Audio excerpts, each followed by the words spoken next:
A man sits at a table in London with a tray of broken clay in front of him. He is paid to mend things. He picks up two pieces, turns one of them over and fits them together. Then he reads the line that runs across the join. It says that a boat came to rest on a mountain and that a bird was sent out to look for dry land. He is not reading about Noah. He is reading something that was already old when the Bible was written. The oldest story that survives anywhere on earth, about a king called Gilgamesh. And here is the part that usually gets left out. That tablet was not dug out of a desert. It had been sitting in the British Museum for years, in a tray of pieces nobody had got round to sorting. The man who found it was not an archaeologist. He had left school at 14 to learn how to engrave banknotes. So the oldest story in the world was not discovered the way we tell discoveries. Nobody lifted it out of the sand by torchlight. It was noticed, indoors, at a desk, by a man almost nobody in that building thought of as a scholar at all. Welcome to Origins and Lore. Gilgamesh.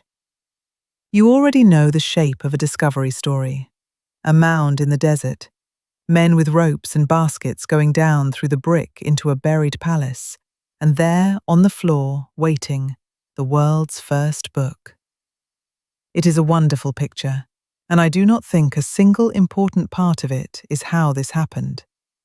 The digging was real enough, and the palace was real. Men did go down into the mounds at Nineveh, in what is now northern Iraq. They found a room with a king's library in it, collapsed into the floor where the ceiling had come down on top of it. But that was over. It had all happened decades before anybody knew what had been carried home. Austin Henry Layard and the men working for him had shipped thousands of pieces of inscribed clay back to London by the crate, and then, for the most part, those crates sat there.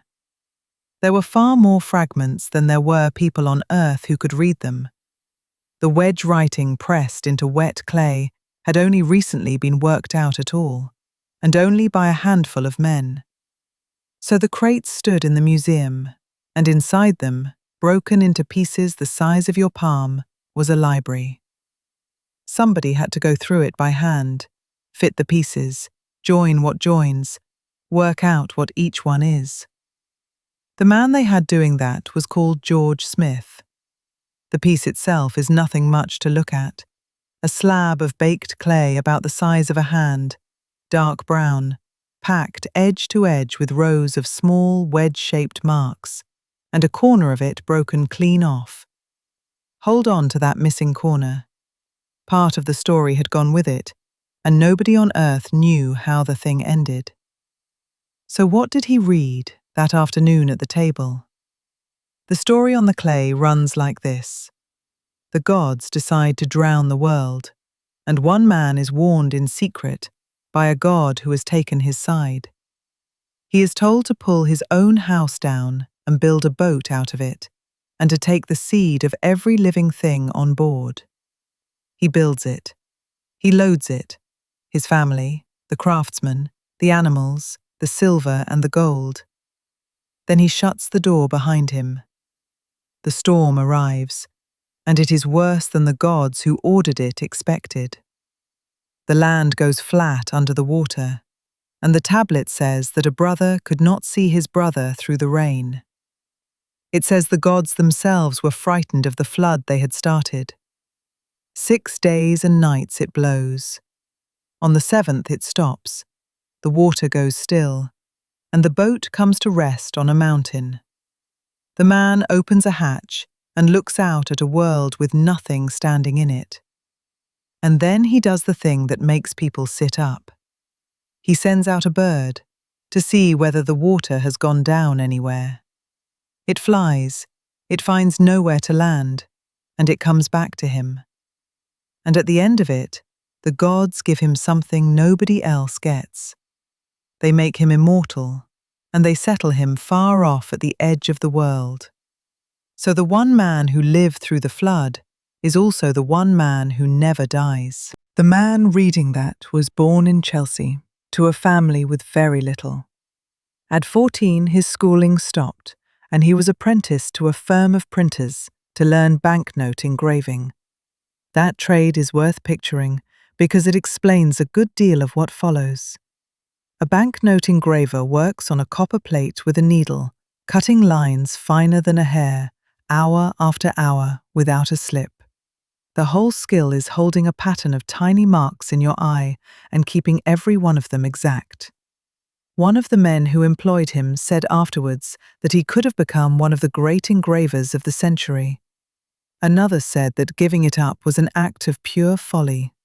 He gave it up anyway, slowly, and the way he did it is the part worth keeping.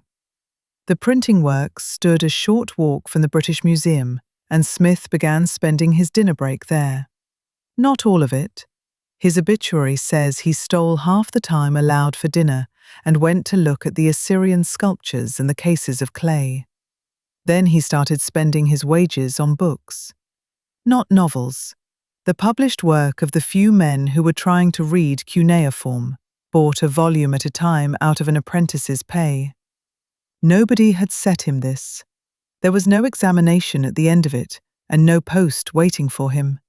He was a working lad with a trade, teaching himself a dead language on half a lunch break because he wanted to know what the marks said. It got noticed. The keeper of antiquities saw what he was doing and found him work, quietly at first, and then on the payroll. The job was repair.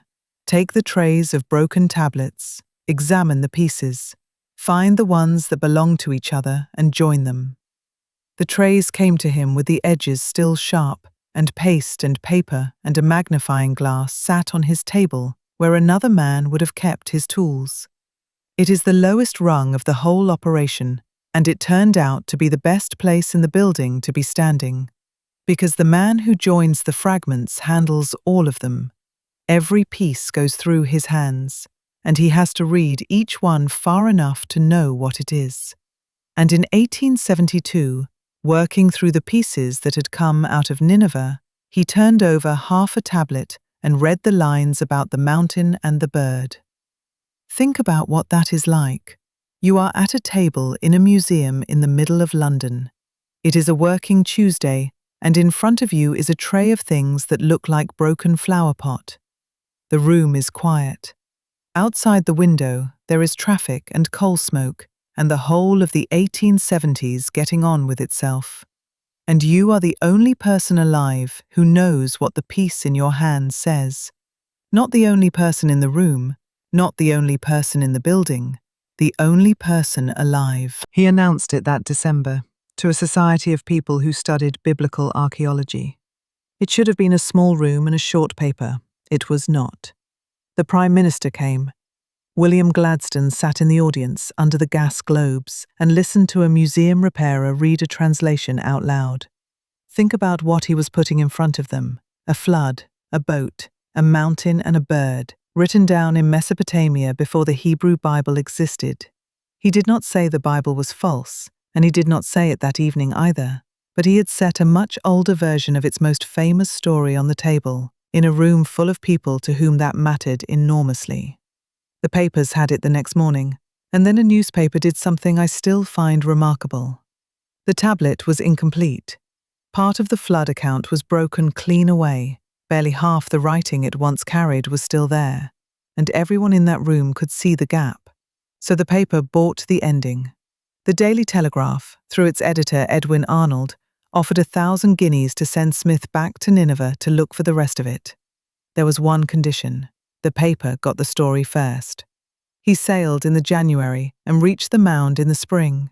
Baskets and spoil heaps and open trenches in the hard, flat light, and a crew of local workmen lifting earth off a hill that had already been dug over once.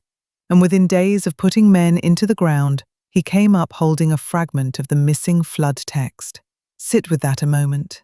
A hill of broken brick that had swallowed years of other men's lives, and the one piece he had crossed a continent for came out of it almost at once. What happened after that is the part that turns a discovery into a career, and then into an ending. He was famous now, and he was not built for it. There is a story about a woman who worked out who he was and insisted on shaking his hand, and he went scarlet to the roots of his hair. Someone who knew him called him the intellectual picklock because he could get the sense of a passage open without always being able to explain, word by word, how he had done it. He went back east twice more. The second time for the museum. The third time, in 1876, it went wrong from the beginning. Quarantine, sickness in the region, permits that would not come, and a whole digging season burning away while he waited for them. He turned for home in the summer, overland, through country that had disease in it. He got as far as Aleppo. He was ill by then, and he stopped in a room there with the shutters closed against the August heat, and he did not start again. The man travelling with him wrote the end of it down in the plainest words anybody has used about any of this. He breathed his last exactly at 6 o'clock in the evening on the 19th of August. He was unconscious to the last. He was 36 years old. He left a widow and children, and 2 months later, the country that had put his translation across its front pages granted them a pension of £150. So go back to the table in London and the tray of broken clay. Everything we know about the oldest story in the world starts in that room, not in a desert and not under a torch, but in a room with a window and a man matching edges. Because the story really had been lost, not neglected, gone. The city burned, the library came down through the floor, and the language stopped being read by anybody at all. For something close to 2,500 years, nobody on Earth knew the story existed. What brought it back was not an expedition. It was a boy who left school at 14 and learned to hold a fine line steady on a metal plate. He spent half of every dinner break in a museum and his wages on books because he wanted to know what the marks meant. The oldest story on Earth was saved by a man who was paid to glue broken things back together. So, what is the oldest thing where you live that nobody has ever bothered to read? A stone, an inscription, a parish register in a box somewhere? Tell me in the comments. I read every one. And if you like history that turns out to be about one person, subscribe. Thanks for watching. I will see you next time.